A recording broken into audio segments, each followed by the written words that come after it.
It's raining here in DC. It's supposed to rain all day. Yeah, it's gonna rain all day long. Yeah, we went and got some emergency supplies, so we didn't have to leave the house today. And what are emergency supplies for a rainy just day? like turkey chili. I got some rosemary and infused bread that we're going to eat. Nice. Okay. Pretty excited about. We're going to make some chili and, we did some Christmas shopping last night. We went and got some great Italian food for dinner. So we're just kind of I think I'm going to start the Christmas movie binge today.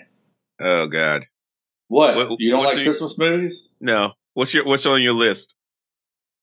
I don't know. I could start with Hawkeye or Krampus, maybe, or Elf. Just do classic Elf.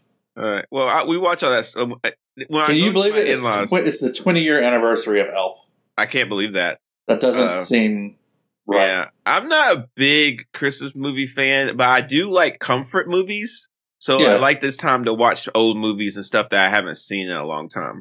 But no one else likes to watch them with me. So I can't watch them. So it's like it's very difficult. This time of year is very difficult for me because I want to watch my comfort movies, and everybody's your wife doesn't want to watch them with you. Yeah, no. Yeah. I think my wife and I are gonna maybe watch Lord of the Rings this holiday season. Yeah. I really want to watch I really want to do that, but nobody wants to do it. It's like how can I convince people to watch 10 hours of Lord of the Rings? Right? Come on, it's just 10 hours. It's the extended version. Like it can't. Yeah, there's no way. Exactly. It's not going to happen. I'll just have to watch it myself. Yeah. All right, but we have another movie to talk about. A very important movie to talk about. X-Men: Days of Future Past. I hyped it pretty big last podcast. And I got a bad feeling, ladies and gentlemen, that Mike did not like this movie. Mike, what did you think?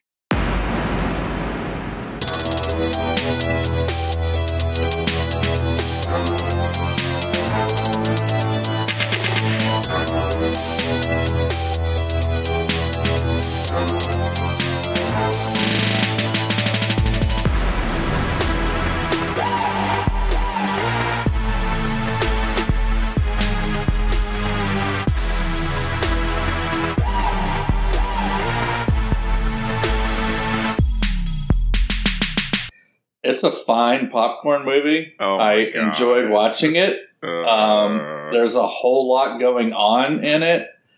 A lot of it didn't make sense to me. The setup seems weird, but it's a fun movie to watch. I think maybe the entire movie is worth that scene with Quicksilver in the kitchen.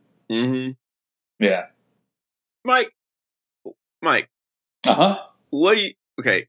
Okay. What? Okay. I definitely like the last X-Men movie better. Okay. As a movie, as a piece of art. All right, that's fine. Yeah. I'm not going to argue with you about your taste. Like, how far into the future are we supposed to be at the beginning of this movie? It looks like The Matrix. Okay. So this is based off the comic X-Men: Days of Future Past. It was a 2-issue comic that came out about 1980, and the premise was that at some point, Mystique and a few others does something, assassinates a president. I haven't read the comic, sadly. I should. I don't know why I haven't.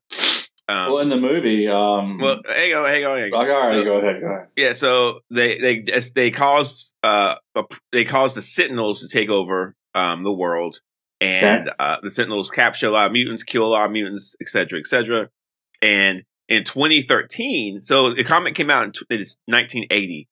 But then the future is in 2013. And so in 2013, Kitty Pryde, the character, is able to send her consciousness into the past, into her younger self. What are her powers normally? Her power, this is actually a good question. Her powers are phasing, which means that she can make her molecular structure unstable so she can walk through walls or things can go through her. Now, I'm not sure how... And now, all of a sudden, she can send people's consciousness back in time. Well, I'm not sure exactly. Of course, it doesn't make a lot of sense. And it's not really explained, of course, in the comic or in... Now, you have problems with time travel movies, yet you talk this up as like the best time travel ever. Yeah, because it's not... Here's the reason why I like the time travel in this movie. Okay. They're not physically traveling through time. So you don't have to worry about the physical movement of matter into the past. It's just that it's like a transfer of energy into a different place, which makes more sense to me. And it's cleaner, it's neater. It makes a lot more sense. It's not a transfer of energy. Yeah, she's transferring her consciousness into the past. But that's not energy. What is it? What would you call it? Well, it's a whole lot of things, but like it's your brain. It's part of your body. You can't just lift someone's consciousness and. Okay, so is your consciousness attached? Like moving someone's body back in time makes more sense to me than moving someone's consciousness back in time. You know, this is a philosophical debate about whether your consciousness is attached to your physical form. I'm assuming you think that. I know that. Yeah, of course. Anyway, as far as the movie goes, you have to admit that this time travel is far, far cleaner than anything we've seen in any movie. I don't think it's so. Clean. It's so clean, Mike. It's clean. It's really clean. And compared to like Infinity War, which is super messy, this makes a lot more sense. It's easier to understand. It's cleaner than Infinity War, yeah. That's probably the worst version of time travel we've ever seen. Yeah, so, what's the problem? Yeah. So anyway. I didn't have a huge problem with it. I'm just saying, I'm surprised that you liked it so much since you have problems with time travel, and this seems to be a fairly ridiculous version of time travel. Well, I don't think it's ridiculous, and I think it makes a lot of sense, and it's a great storytelling. What happens to Wolverine's consciousness in the past when it's overtaken by Wolverine's consciousness in the future? In the movie? Yeah, in the movie. What do you mean, what happens to it? Does his consciousness just disappear? No, it's suppressed. It's suppressed, okay. Yeah, it's suppressed. So it's still there inside that body, it's just now suppressed. Well, you do remember in the scene where in the conference room where he sees Stryker and freaks out and the connection is lost and he goes back into his normal self, and he saw that scene. Yeah. Okay, so that makes sense. Okay, I just figured maybe it went to some alternate. I just figured maybe it went to some alternate. Did you watch situation. the movie, Mike? This feels like one of those times where you didn't watch the movie and you're trying to act like you did. Admittedly, I watched it during a family gathering. Oh, come on! So I did. There were probably a few things I missed here. Oh, Mike, come on, man! You're not giving the movie a fair shake. That might be the best way to view this movie. Because it helps you gloss over this movie. Mike, this movie. Okay, first of all, this movie is probably. It's not even probably. This movie is the best X-Men movie that's ever been made. One, two is extremely successful. This movie made a ton of money. Yes, everybody went and saw this, and it's lauded as probably one of the best ones. And here's why. I don't get it. Yeah. Well, here's why. Last one was better. Here's why. Okay. You have Bryan Singer's X-Men 1, you have Bryan Singer's X2, and then you have the terrible X-Men Last Stand. So you have 3 different X-Men movies. So Ian McKellen is supposed to be an older version of Michael Fassbender. Yes. Okay. So anyway, and then you have the X-Men First Class that you like. And so you have 4 different X-Men movies. 1, 2, 3, 4. And Bryan Singer came back to X-Men with Days of Future Past, and he thought, how can I take these 4 movies, smash them together, have all the actors, or as many of the actors as I can from all these, and make it work as a storytelling component. And then you got Days of Future Past, which is brilliant. And then they took the Mystique look from the original Bryan Singer movies. Yes. And placed it on top of Jennifer Lawrence. Not just Mystique. Look, badass Mystique is back. Well, I like the, she has utter control over her body, so she can do all kinds of crazy maneuvers that nobody can do. Yeah, I love that. That's awesome. Yeah. But just the look of her, I think was better in the previous movie. That's fair. The softer blue, the not sparkly look. Yeah. That's fair. You can have that complaint. That's fine. Also, remember how I said that Rebecca Romijn's breasts were like probably the best special effect in those movies?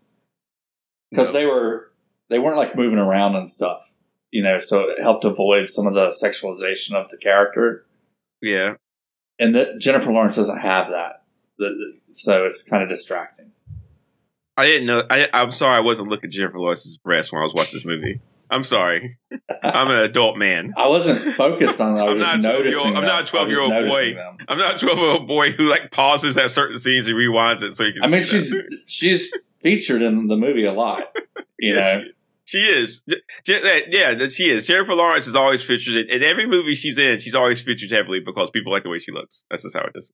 I guess. But anyway, no, this movie, as far as the storytelling element, is so successful, Mike. I mean, it solves the problem of X-Men Last Stand. Like, I don't think any franchise has ever said this movie in this franchise is so bad that we need to create another movie to fix it. And, like, X-Men Last Stand, you can watch. You don't have to watch it because this doesn't mean anything. It's great.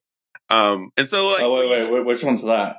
X-Men Last Stand is when they cure the mutants, and there's a big. Is that the next one? No, it's X-Men 3. Oh, okay.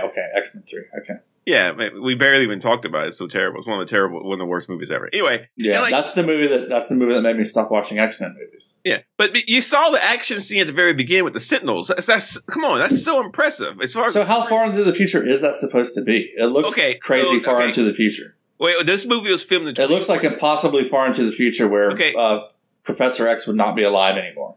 All right, so let's calm down. First of all, if you take 1980 and then add 2013, how many years is that? 30. That's 30 years. Okay. Right. So in 2014, 30 years would be 2040, 2044. Okay. So it's probably based in year 2044. And so, yeah, I mean, you got Professor X wouldn't be alive then, right? Well, I'm thinking that the actions of did they all go into the future? Wait. Like physically? I'm thinking this is 20 years into the future. 20 years. Okay. From now, 20 years. Yeah. Okay. Yeah. Okay. And so you have to kind of squint your eyes just a tad. But I mean, you still have all the mutants that we've seen in all the X-Men movies. You got Colossus. You got, like, in that case, Kitty Pryde, Rogue, all the younger mutants. They'd be older, yeah. They'd be fully into adulthood mutants. Yeah. They were adults in this movie, Mike. No, they were still like younger. Bobby had a beard. Okay, but they would, you know how younger people, the years pass is more noticeable the younger you are, right? Okay, Mike, you do have to. Okay, it is a movie, so you do have to squint your eyes just a tad to get it. They could have used some of their makeup budget to make these people look older. I was fine with the looks of everybody. I was okay with it. Okay, all right. But in the opening action scene, you've got like mutants that you've seen before. You've got Colossus, you've got Kitty Pryde, you got Iceman. Okay, Colossus. But you also have forgetting that's a good guy. Yeah, you also have some mutants that you haven't seen before. So we've got Sunspot, we've got Warpath, we've got the most important one, kind of, is Bishop. So at the beginning of the movie, you saw where Kitty Pryde took Bishop's mind and sent it into the future. The black guy, the big black guy. Yeah, that whole explanation was like hard to track for me. But anyway, you were at a party watching the movie. So I was at a party. We weren't it wasn't a rager. It could be hard to grasp. Small family get together. If you're playing Uno and trying to look over at the TV, we were not doing that. It could be hard to do. I was sitting in a recliner watching this. So a big part of this is if you're an X-Men fan, the biggest part about being an X-Men fan is the idea that at some point the United States government is going to try to round up mutants and kill them. That's one of the biggest components of it. And the reason why it's big is because mutants have always been an analogy to how we've treated people in our society. Like, you got the Native Americans, you got African Americans, we can go on and on and on, the Jews and everything else, right? And so I was thinking about this when I was rewatching the movie, that I feel like humankind now, modern humankind, our sole goal is not to do that. Like, let's not have a dystopian future where we round up people we don't like and kill them. But I feel like we are constantly trying to stop ourselves from doing it. Does it make sense? Like, we're always like a bad day away from being the horror that we don't want to be. And I feel like Days of Future Past, it kind of speaks to that. Like, it's like whenever I see this movie or think about other dystopian movies, is a real fear that at some point people in power will do these things, you know? And like, I feel like this, I feel like in 1980, Days of Future Past was a really strong warning about this. Like, hey, let's not do this. And this movie again, like, let's not hunt down mutants. Why are you saying 1980? Because that's when this comic came out. Oh, the comic came out. Okay. Yeah. All right. So when the comic came out, it was a blockbuster hit. Everybody loved it. And it gave a focus to the X-Men because now it's like the X-Men exist to make sure this doesn't happen. And also, so for people who don't know, there's a character called Bishop. He's the black guy in the movie with the gun and stuff like that. And he is from a different story in the X-Men, but he's from a dystopian future. So it's kind of complicated. But his time travel stuff is. Oh, maybe he time traveled everybody into his future then. No, he didn't do that. It's in the comics he's a time traveler. In the movie he wasn't. Okay. Right. Kind of keep that in mind. But it was really cool to have him in the movie. I'm still just kind of wondering why they're so far in the future. But anyway. And so we also have some other cool comic characters. One of the main ones is the little girl who created the portals. Blink. Did you see her, Mike? Yeah. That's Bing played Fan. by Bing Fan. Yeah, that's a name you don't forget. Yeah. So Blink is actually from a different comic, way different comic, where she exists in a future where Apocalypse actually rules the world, which is really cool. It's a cool story. Oh, so we've got two characters that are from the future. Mm-hmm. Interesting. Yeah. Okay. And then you have like the classic characters. You've got Storm. You've got Wolverine, of course. You got Magneto and Professor X. We've really got a lot of mutants in this movie. Plus, we see other mutants. We see like what was the Native American Warpath. Warpath. Okay. Mm-hmm. And then we see Alex from X-Men First Class. He's in Vietnam. He was drafted, I guess. I don't know. We see the Toad. This is a mutant extravaganza. So many great actors, man. Like, you know, Hugh Jackman, James McAvoy, Michael Fassbender, Jennifer Lawrence, Halle Berry, Nicholas Hoult, Anna Paquin, and I'll get to that. Elliot Page, Peter Dinklage. Barely in this movie. Peter Dinklage is so good, like in this movie. He's always good. But look, as Trask, he's a perfect Trask. He was good as a giant dwarf in the Thor he's movie. such a good actor, man. Peter Dinklage is great. Yeah. But then you've got Evan Peters. You've got Frankie Jensen. You've got James Marsden. I like James Marsden. People don't give him enough credit, but James Marsden's a really good actor. You've got so many really, really great actors in this. It's just kind of hard to Patrick Stewart. All these great. I do think Quicksilver might be the highlight of the movie. Okay, whatever. Yeah, I mean, definitely has the best scene out of the movie.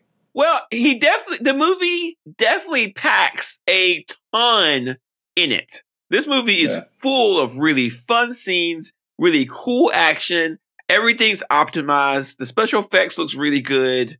How jacked was Hugh Jackman at the beginning of this movie? Oh, dude. That scene with the boss's girlfriend or whatever. It's kind of ridiculous. If you go back to X-Men 1 and go back to this movie, he looks completely different. In X-Men 1, he did not have that kind of body. But he must have done like 100 push-ups right before they started the camera rolling on that scene. Mm-hmm. And he was probably like a few days dehydrated. That look. Did you notice that in that scene, he didn't have his antimanium claws? He had the bone claws?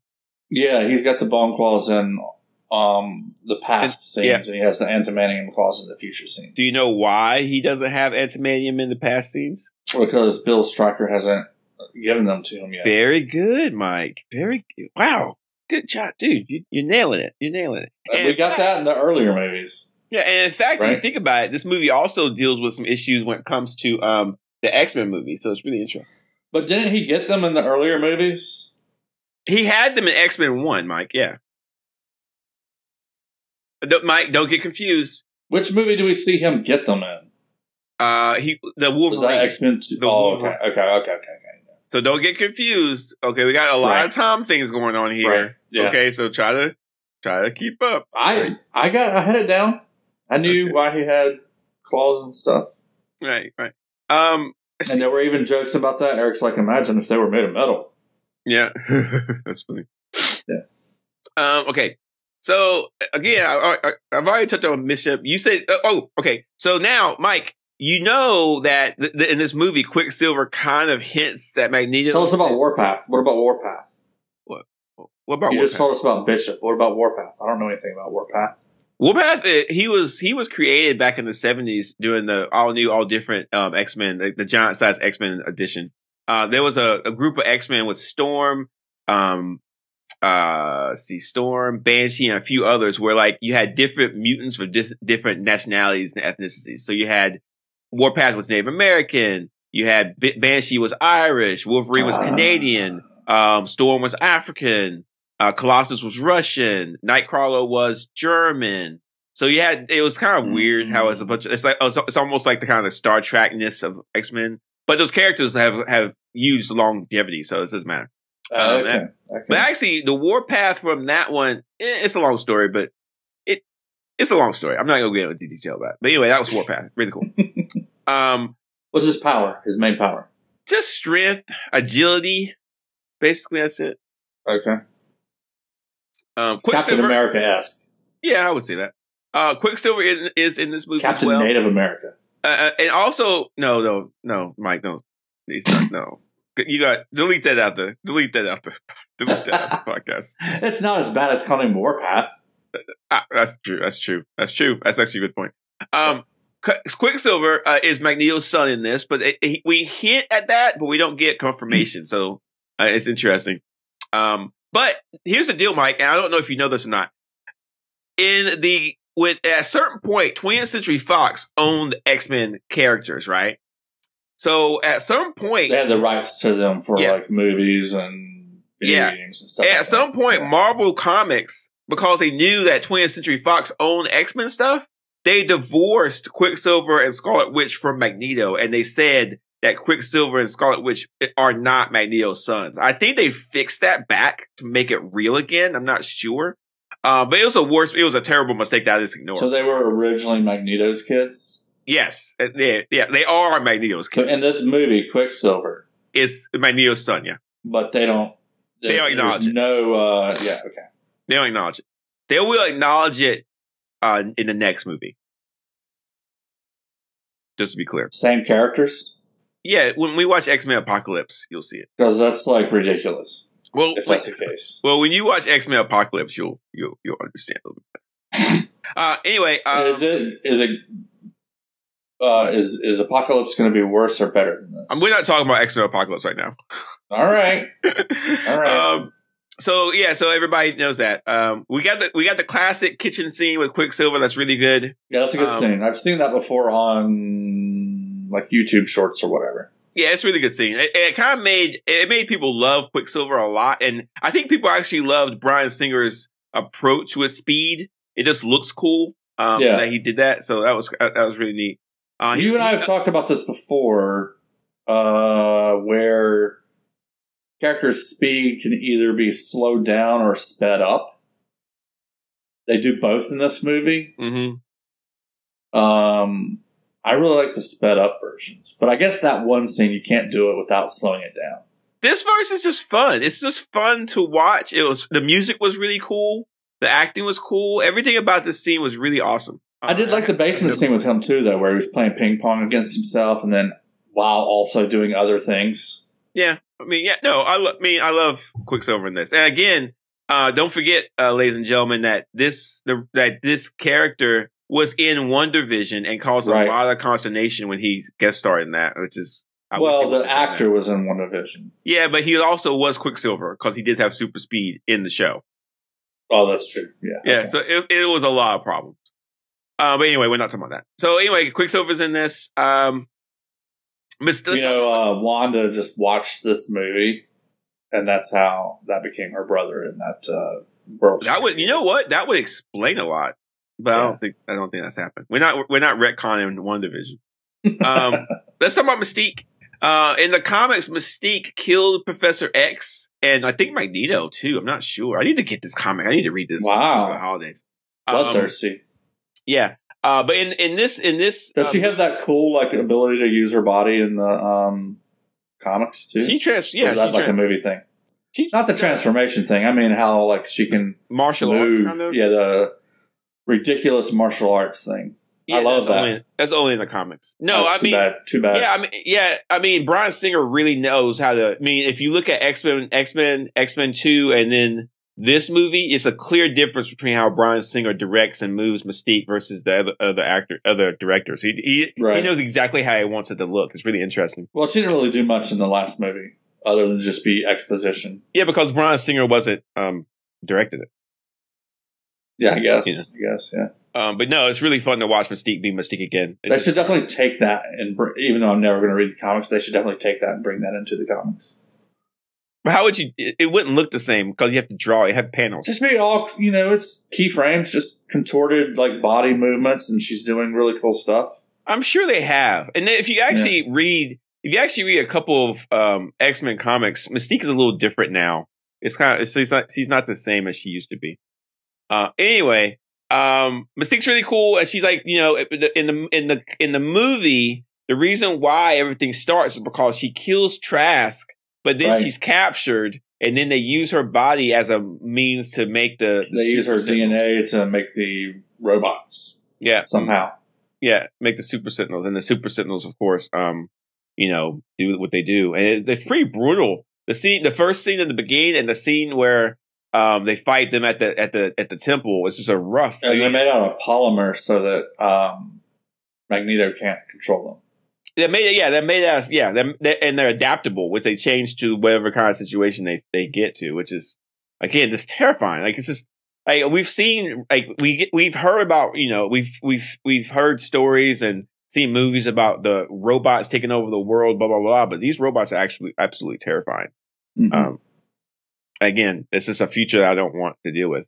What did you think, Mike, about the Sentinels and the fight scenes? It's okay. Nothing too great. Well, if you were eating turkey or something when that fight scenes were happening, so you weren't really focused on it. So I can understand. What do you think? Were they amazing? They were absolutely fantastic. Everything about them was absolutely fantastic. I have and when you watch the movie.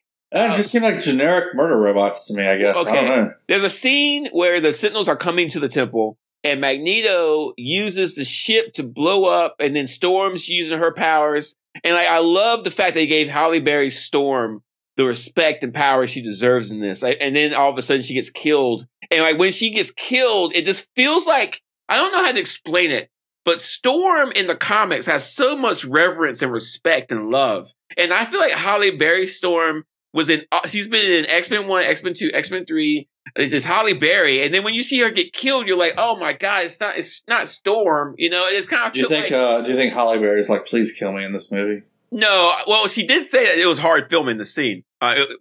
Filming with Bryan Singer was apparently filming this movie was rough. Bryan Singer is hard to work with, but I think that I can't explain it properly. But if you are an X-Men fan, Storm is one of those consistent characters that you love, that everybody loves, and to see her get killed was like the one thing. It was almost too much for me. I got really sad, and then of course the Sentinels do what they did and started killing everybody else.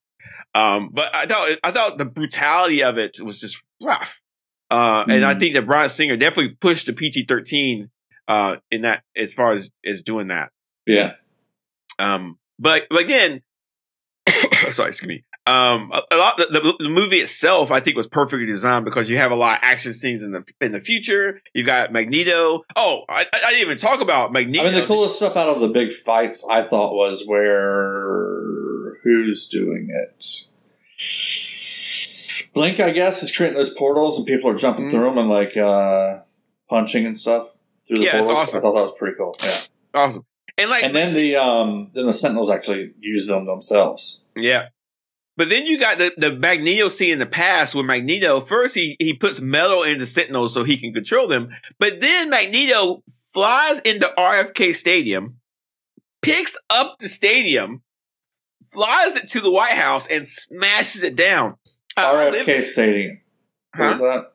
RFK Stadium is the stadium that was built a while ago, 1970s, I believe. It's going to get demolished soon. It's a really old stadium. But it used to be the home of the now Commanders. It was Redskins back in the day, which is, of course, terrible. But I live in D.C., so to see the stadium surrounding the White House like that was just crazy to me. The amount of destruction that would cause is just nuts. And like, I just love how Magneto just did it. And then he was going, Magneto in this movie is fantastic. I love him 100%. I don't get his motivation for this twist.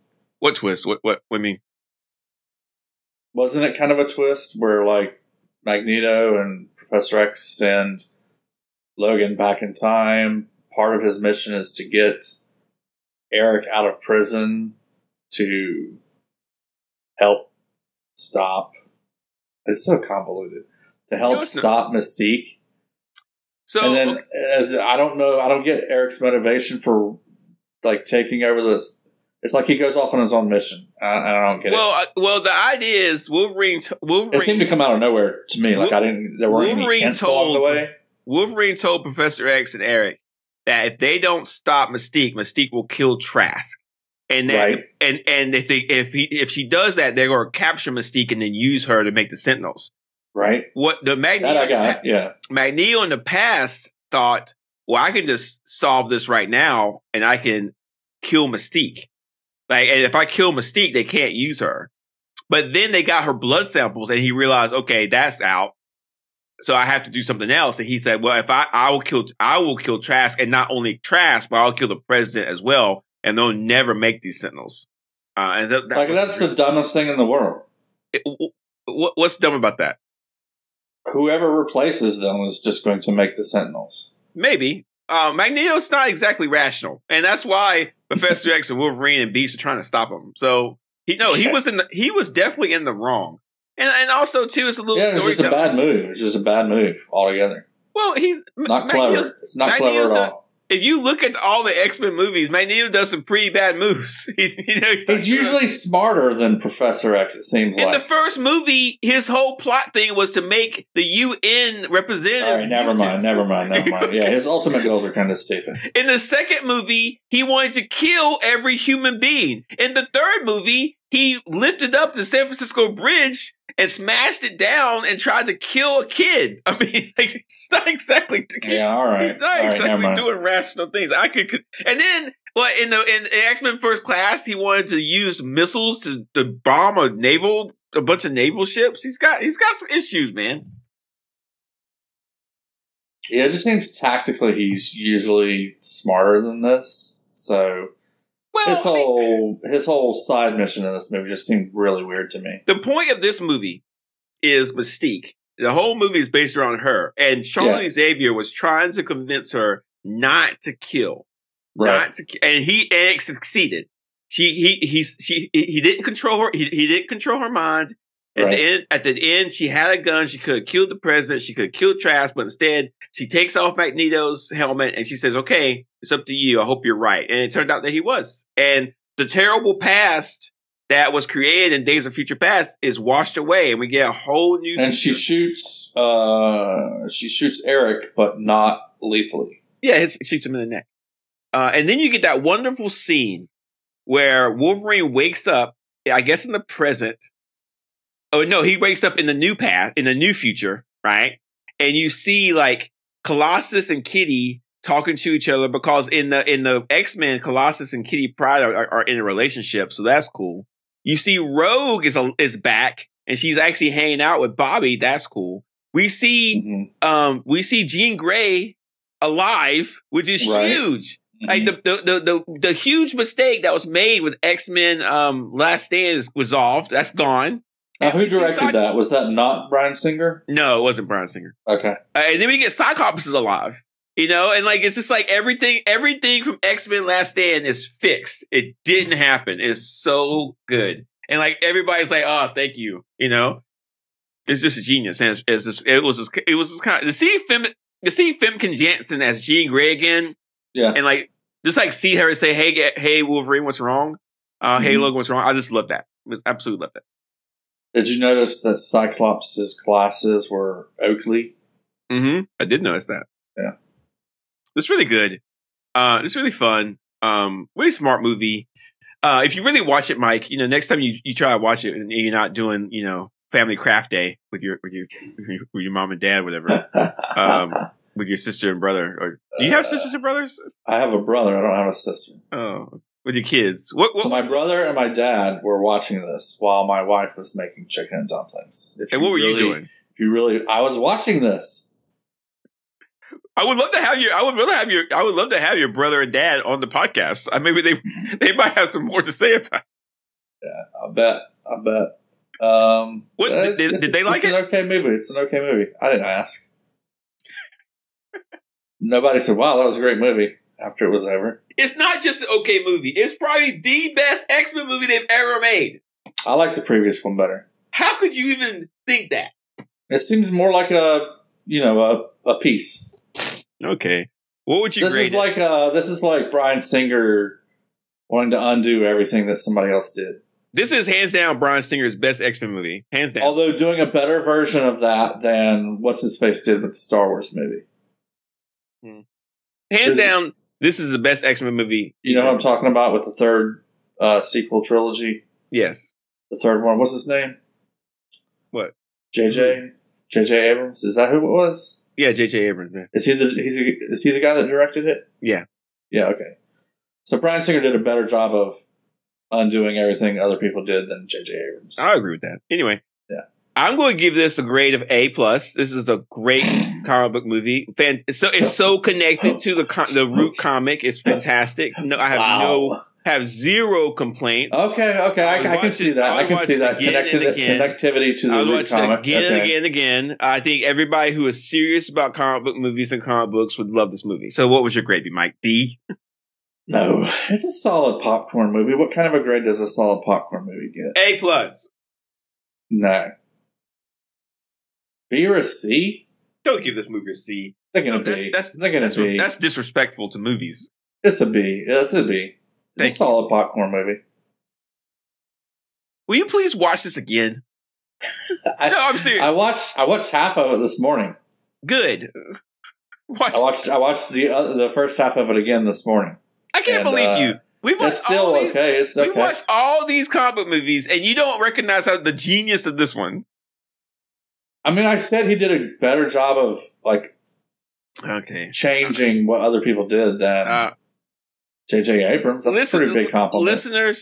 Listeners, I know some of you have watched this already. Please message Mike at Mastodon or send us a message, an email, and just tell Mike how wrong he is. Just come on. At Super Sideshow at Mastodon.social. Yeah, just do that. I need to get back on Mastodon. I haven't really checked Mastodon often. I don't know why. I've been really into Reddit lately. Really? Yeah. What's your big Reddits? I just kind of scroll randomly. It's like okay.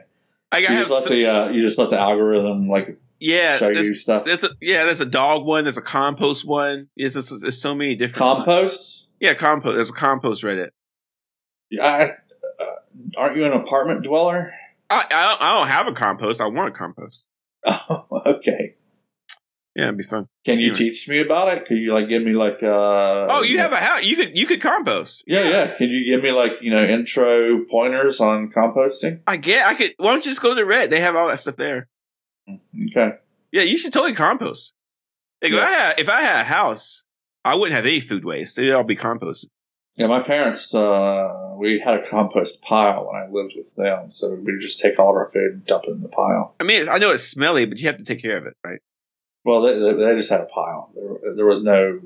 But they didn't put soil and they didn't put leaves or anything in there or paper or anything? I mean, the trees put leaves on it.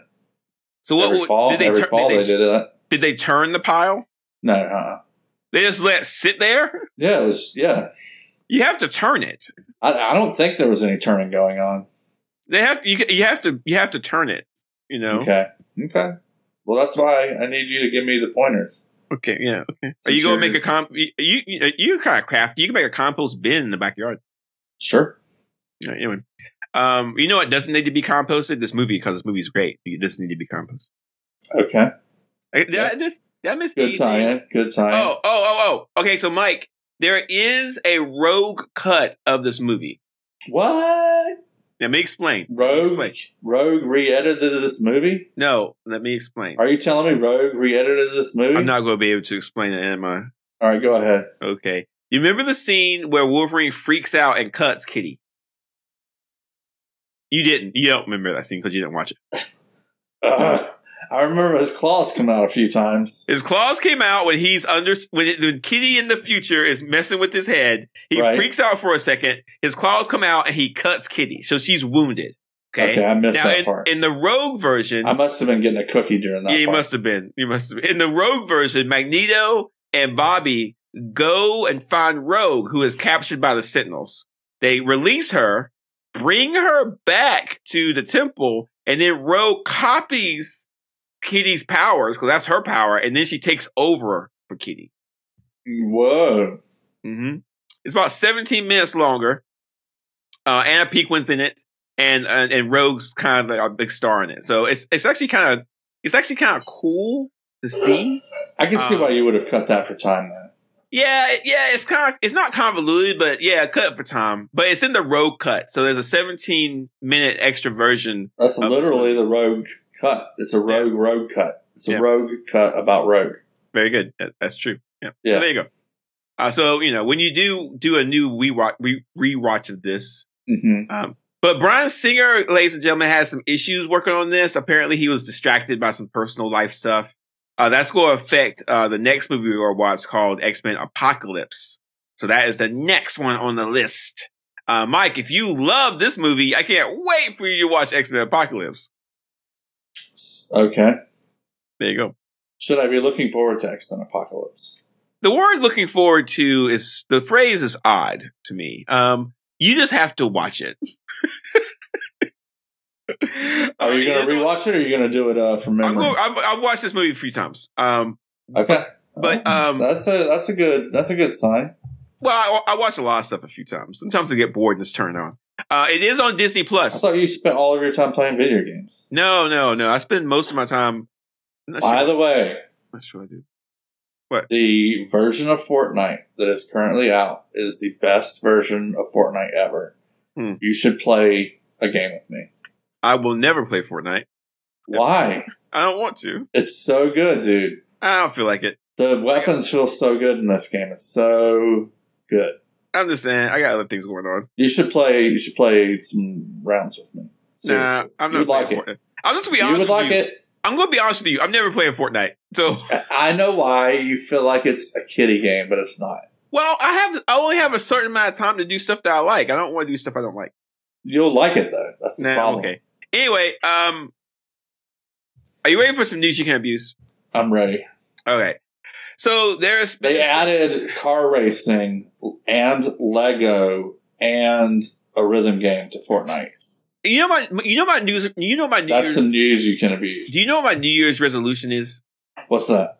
You know how sometimes you tell people, I'll give it a shot, or I'll watch that, or sure, I'll give it a try. I'm going to stop saying that. I'm just going to be like, no. Yeah, you should start doing that next year. But I'm doing it right now. I'm doing it right now. No. Okay, so there's been some early reviews of Echo, and apparently they are very positive.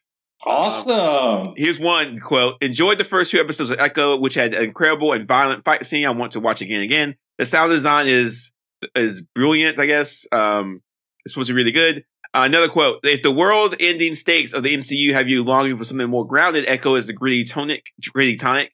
2 episodes. Yes. And 2 episodes seen as a hard-hitting action thriller with a great sense of Native American culture. Can't wait to see the final 3 when they drop in January. This sounds fantastic. This sounds like everything I've wanted from the MCU lately.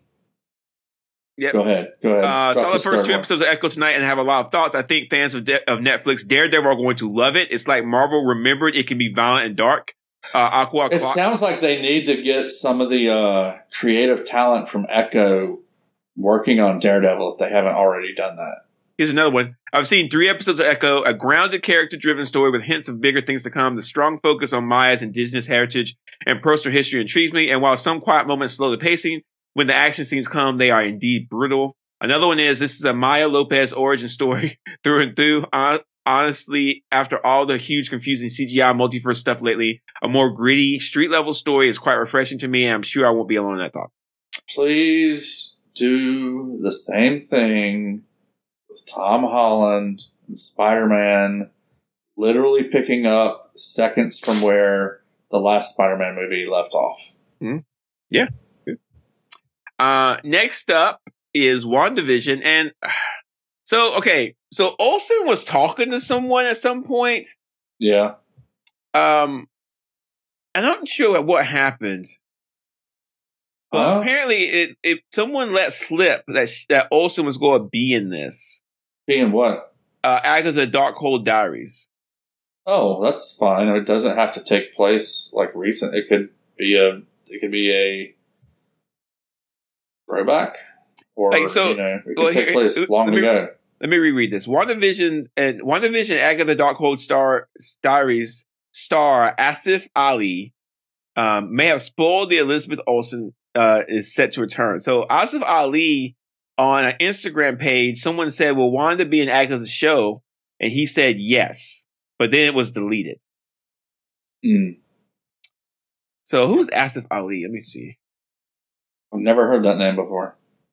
He's a character. Oh, you've seen him before. He was in WandaVision. He was one of the neighbors. If you Google his name, you'll see his picture. You'll recognize him. Okay. All right. So I don't know if that means anything. I don't know. Maybe it's just seems to be weird to have one of the neighbors from WandaVision in the Agatha show. Well, remember at the end of WandaVision, Wanda cursed Agatha to stay there. She had to be there. She couldn't leave. Remember that? Okay. All right. I guess. Yeah. Okay. You remember that, right? I'm not presupposing that Agatha has to take place after the events of WandaVision. I'm pretty sure it is. Okay. Last but not least, and everybody's asking this damn question, is Loki going to come back? Is there going to be a Loki season 3? I don't think so. Here's a quote from the head writer, Eric Martin. The big idea was taking Loki from a lowercase G god to a capital G god, powering him up to that place where he gets his throne. But it's not a throne he wants anymore. This is a duty. He's doing this so everyone else can have their lives. He's given up the thing he wants most so that everyone else can have their free will. We wanted to power up his abilities, but also his wisdom and knowledge. And then it says, someone asked if he's going to come back, and he said, I'll leave this up to interpretation. That final image is meant to be ambiguous, so I'll let people make up their own minds there. If you look into mythology, someone like Atlas is an interesting person to look at with that. Ooh. And then so Atlas, we all know, is not cursed, but his duty is to hold the world up forever. So I guess Loki's there to, keep the multiverse going forever. So again. Mm-hmm. We kind of inferred that. We all kind of know. There's not going to be a Loki season 2, I don't think. And there's not. Well, let me rephrase that. There's not going to be a Loki season 2. Or would we see a different? You definitely don't need a Loki season 2. No. And if there was we're having a season 3. And if there was one, that would be weird. And plus, we got Sylvie. If we wanted to do some Loki stuff with Sylvie, we could. So we got a lot going on. So. Sure. I would like a cameo. I don't know. Anyway. That's all the news you can abuse. And then next week, I've heard the word cameo thrown around a lot when talking about Loki. I mean, I think here's the deal, and this is important. And I want to make this statement, and then we'll move on. In comics, you can have characters come back from the dead and new storylines and these stories that last forever. I mean, you can do that, but in movie stuff. Actors don't want to do this forever. And people don't want to do this for 15 or 20 years. And people age. The real question is, did Tom Hiddleston finally get his fill of Loki? After 14 years, I think so, yeah. I think so. I'd be done. I mean, it seemed like he was willing to do it forever, but maybe he's good. The need for fans to constantly have these actors do these roles is one of the biggest problems in these movies. Right. I really like. I like how, I guess HBO does it pretty well, and non-American shows do it pretty well. Where they're going to tell a story. The story is going to require 1 to 5 seasons. They're done, and they're not going to keep doing it just because it's making a lot of money. Yeah, and if you look at the what's that time travel dude? Doctor Who? Yeah, if you look at Doctor Who, they fixed this a long time ago. They was having new Doctor Who's. Yeah, so, right. So that's it. You don't have James Bond. James Wan did the same thing. Yeah, you don't have to worry about it. So again, right. I think American audiences just have a hard time dealing with that, and I don't know why. Anyway, yeah, we are done. And Mike, next week, please get some popcorn, get a nice drink. You and your wife watch X-Men Apocalypse quietly. Okay. A party situation you might be distracted. In the future, I feel like you're going to require me to get my Apple Vision Pro headset and entirely submerge myself in the movies before my viewing experience will be good enough for you. I trust you, man. We've done how many of these episodes? You can watch it how you want. I don't care. Okay. Yeah. I mean, there was some cooking noise going on while I was watching this, but I watched it. Yeah, there's a lot going on in this movie, man. It's a lot to follow. It's true. And you don't do well. You don't do well at movies with a lot going on. No, I do. Come on. No, you don't. Not when it's ridiculous, though. I'm going to try to see if I can get my wife to watch I did great watching Pulp Fiction the first time. Mm. There's a lot going on in that. So we got a lot going on with the podcast. Echo seems to be getting some good buzz, so we definitely go watch that. We got to figure out how we're going to do that. I guess it's dropping all at once, so I guess we'll just have I don't know, man. 1, maybe 2 shows, depending on how much we want to talk about it. Yeah, we'll figure that out. But we also got What If coming out. We got to remember that. What If's doing the same, not doing the same thing. What If's dropping once a day. Yeah. We'll figure out our schedule. But how can people follow us as we figure out our schedule? They can follow us on Mastodon at Super Sideshow at mastodon.social. I say all that stuff, but it's not that hard. Just get on Mastodon and look for Super Sideshow. You'll find us. There you go. We also have a pretty strong YouTube presence. That's right. I guess are we on Threads still? Technically. Okay, there you go. We're technically on Patreon too. Technically on Instagram as well. I need to work on that. I need to work on the Patreon today, maybe. Yeah, we should do some. I was thinking about that. We could do some maybe non-superhero oriented movies on Patreon. Oh God, like what? I don't know. Godzilla? Does that count? I'd do that. I'd do Godzilla with you. Yeah. Ferris Bueller's Day Off? No, I'm not doing that. It's my favorite movie of all time. What's your favorite movie of all time? Joe versus the Volcano. No way. Yeah. I'm not watching that. Well, I'm not watching Ferris Bueller's Day Off. Oh, I'm not watching Joe's the Volcano, whatever there you go. It sounds good. Yeah. I'm 46. I've never watched that movie. Okay. I've never watched Joe whatever Volcano. You'd like it.